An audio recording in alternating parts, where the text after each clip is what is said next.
Bonjour et bienvenue dans l'épisode 430 de La Lettre Pro, le podcast IA. Je suis Brulatour, le rédacteur en chef de La Lettre Pro. Aujourd'hui, nous allons explorer les dernières actualités dans le monde de la radio et du podcast. Voici les titres du jour. Radio France déploie son dispositif pour les municipales 2026 sur toutes ses antennes. iHeartMedia compense le recul de la radio par l'audio numérique et Elena animera Elle fait son show sur Énergie Belgique. De plus, France Info et Bayard Jeunesse lancent la 3e saison de J'apprends l'info. BBC Studio et Bauer Media Audio signent un accord publicitaire sur les podcasts et Radio J met à l'antenne Décryptage Média. En Suisse, l'électorat rejette l'initiative 200 francs, ça suffit, et confirme le mandat de la SSR. Sud Radio déploie une tournée d'émissions publiques avec les vraies voix. Et aux États-Unis, la radio renforce sa domination dans la voiture. Passons maintenant au premier sujet du jour. Radio France se prépare activement pour les élections municipales de 2026 avec un dispositif ambitieux déployé sur toutes ses antennes. L'objectif est de couvrir cet événement majeur de manière exhaustive et d'offrir aux auditeurs une vision claire et diversifiée des enjeux locaux.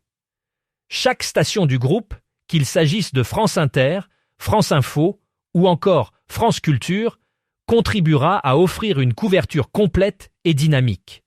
Des débats, des interviews de candidats et des reportages sur le terrain seront diffusés pour permettre aux citoyens de mieux comprendre les programmes et les propositions des candidats. Radio France s'engage à fournir une information de qualité, objective et accessible à tous. Ce dispositif montre l'engagement de Radio France à jouer un rôle clé dans l'information du public pendant cette période électorale cruciale. Chez iHeartMedia, la transition vers l'audio numérique est en train de porter ses fruits.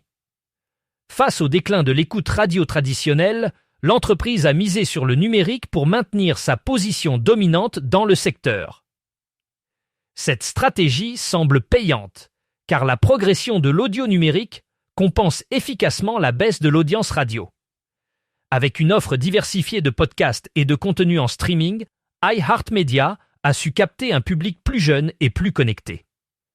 Ce virage vers le numérique n'est pas seulement une réponse à la baisse des écoutes traditionnelles, mais aussi une opportunité pour explorer de nouvelles formes de contenu et de monétisation. Ainsi, iHeartMedia démontre sa capacité à s'adapter aux évolutions du marché et à tirer parti des nouvelles technologies pour rester un acteur clé de l'industrie de l'audio. Elena animera une émission spéciale sur Énergie Belgique intitulée Elle fait son show ce dimanche 15 mars à 20h. Pendant 2 heures, l'artiste belge prendra les commandes de l'antenne, offrant une programmation musicale soigneusement sélectionnée, des échanges avec les auditeurs et des confidences personnelles. Cette émission inédite, créée autour de son univers, permettra à Elena de partager les morceaux qui ont marqué son parcours et de dévoiler les chansons qui l'accompagnent aujourd'hui. Énergie lui a donné une carte blanche pour concevoir le contenu de l'émission, lui permettant de réaliser un rêve d'enfance, devenir animatrice sur Énergie.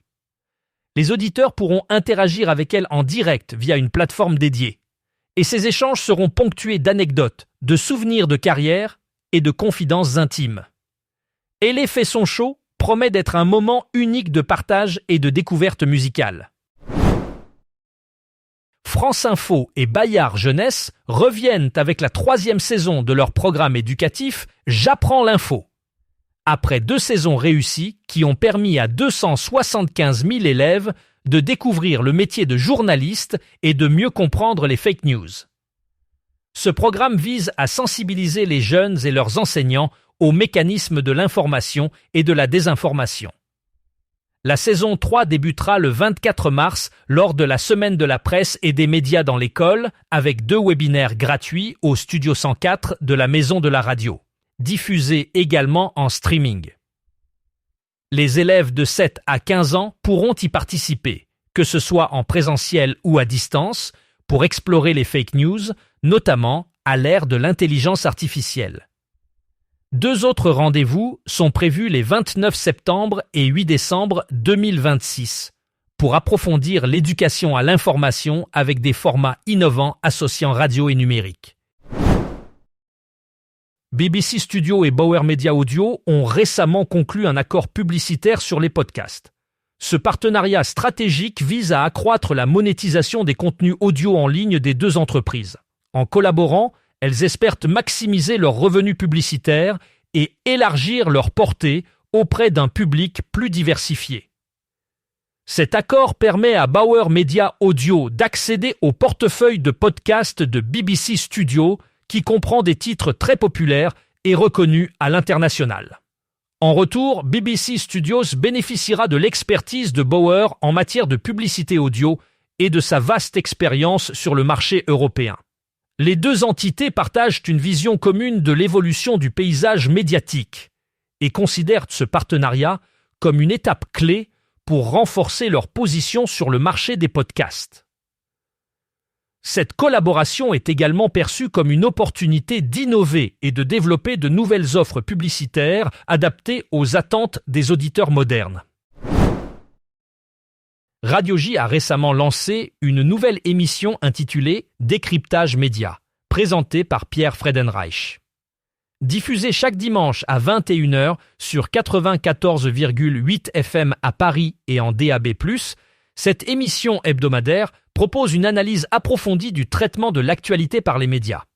Disponible également sur radioj.fr et sur toutes les plateformes de podcast, Décryptage Média se penche sur les différentes étapes de la production de l'information, en examinant la radio, la presse écrite, la télévision, l'Internet et les réseaux sociaux. Ce programme est conçu pour offrir un espace d'analyse sur le fonctionnement des médias et le travail journalistique, en mettant l'accent sur les conditions de fabrication de l'information et les choix éditoriaux qui influencent la couverture de l'actualité. Chaque semaine, l'émission reçoit des dirigeants éditoriaux, des journalistes, des correspondants étrangers, des auteurs, ainsi que des experts des médias pour discuter des méthodes de travail des rédactions. Décryptage Média examine également les erreurs, les rumeurs, les manipulations et les phénomènes de désinformation qui peuvent se produire dans la circulation de l'information. Dans un contexte où les contenus trompeurs se propagent rapidement, notamment via les réseaux sociaux et les outils d'intelligence artificielle, l'émission s'appuie sur la vérification des faits, le croisement des sources et la contextualisation des informations pour offrir une analyse fiable et pertinente. Pour sa première édition, Décryptage Média accueille Thierry Tuillier, directeur de l'information du groupe TF1 et propriétaire de LCI.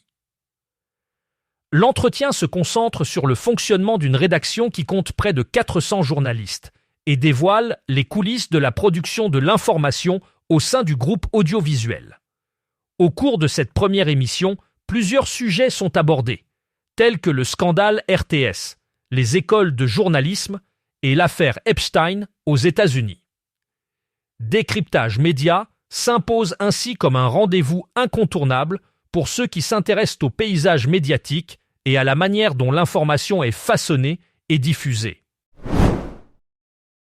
En Suisse, les électeurs ont rejeté l'initiative populaire 200 francs, ça suffit, qui proposait de réduire la redevance audiovisuelle annuelle à 200 francs suisses. Cette initiative était perçue comme une menace pour le financement de la Société suisse de radiodiffusion et télévision, SSR, responsable de la production et de la diffusion de contenus audiovisuels publics. En confirmant le mandat de la SSR, les citoyens suisses ont montré leur attachement à un service public de qualité et à une information diversifiée et accessible. Cette décision est également un signal fort en faveur du maintien d'un paysage médiatique pluraliste et indépendant en Suisse. La redevance actuelle, bien que plus élevée, est considérée comme essentielle pour garantir la pérennité des services offerts par la SSR, notamment dans les régions linguistiques minoritaires du pays. Sud Radio a lancé une initiative audacieuse avec la tournée Les Vraies Voix, une série d'émissions publiques qui se déplacera à travers la France. Ce concept vise à rapprocher la radio de ses auditeurs en leur offrant l'opportunité de participer activement au débat. Les Vraies Voix est une émission phare de Sud Radio, connue pour ses discussions animées et ses échanges d'opinions variés sur des sujets d'actualité. En organisant ces événements en direct, Sud Radio souhaite renforcer le lien avec son public et dynamiser l'engagement autour de ses programmes.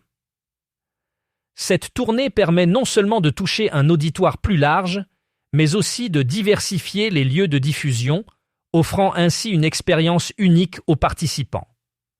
Les émissions seront diffusées en direct et accessibles sur toutes les plateformes de Sud Radio, permettant à chacun de suivre les débats où qu'il soit. Cette initiative marque une étape importante dans l'évolution de la radio vers une interaction plus directe et inclusive avec son public. Aux États-Unis, la radio continue de dominer le paysage audio dans les voitures. Malgré la montée en puissance des plateformes de streaming et des podcasts, la radio demeure le média préféré des conducteurs américains. Les dernières études montrent que près de 90% des Américains écoutent la radio en voiture au moins une fois par semaine. Cette popularité s'explique par la facilité d'accès, la diversité des contenus et l'absence de coûts supplémentaires pour les auditeurs. Les stations de radio ont réussi à s'adapter aux nouvelles attentes des auditeurs en intégrant des formats variés et en proposant des contenus locaux et en direct. De plus, les innovations technologiques, telles que le DAB+ et les systèmes audio connectés, renforcent l'attractivité de la radio en voiture. Cette situation confirme la place centrale de la radio dans le quotidien des Américains, même face à l'évolution rapide du marché de l'audio numérique. C'est tout pour aujourd'hui dans cet épisode de La Lettre Pro, le podcast IA. Pour plus d'informations sur ces sujets et bien d'autres, rendez-vous sur notre site lalettre.pro. Vous pouvez aussi vous abonner à notre newsletter quotidienne pour ne rien manquer de l'actualité. À demain pour un nouvel épisode.